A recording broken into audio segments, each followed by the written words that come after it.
We are working on a KG93 garter carriage. We're back at Garter Carriage Central once again.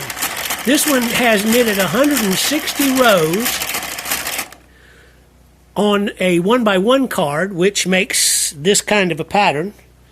And we varied the speed of the card change along the way to make it a different pattern.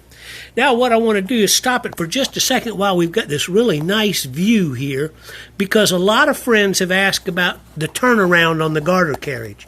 So what I'm going to do is I'm going to move this button, and you saw that move up. There it is right there. That's your turnaround pawl. And this button on the top is your pick a direction or make the automatic turnaround. So I'm going to start it. We're going to watch what happens, because you see in the raised position that will do nothing. In the lowered position, it's going to catch an out of work needle butt, and we're going to watch it make a really smooth turn here. And you can see it gets pulled. Oh, see, if you hadn't seen that, it really was hard to hear that turnaround. But now what we're doing is we're knitting another 50 rows on a patterned card,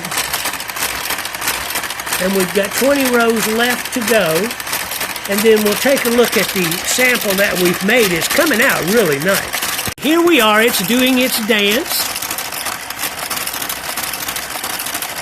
You can hear it happily making the pattern as we go across.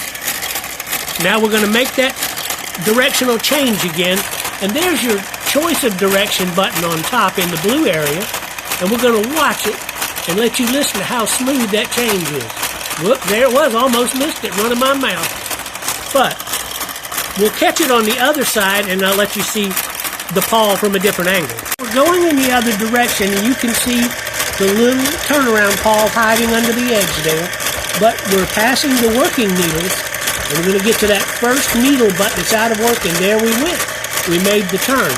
If you turn the garter carriage upside down, this is the rear of that white section on the bottom. We're on row number 1. And we all know when it counts backwards to 0, it's supposed to stop. Everything else about this has been doing just fine. Now we're going to check the final function on this and see if it stops on its own the minute it does that final turnaround. And it should pull that slider on the top.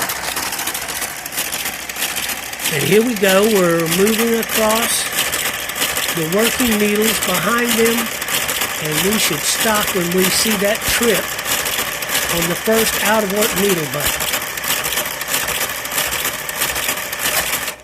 And this one is ready to go home.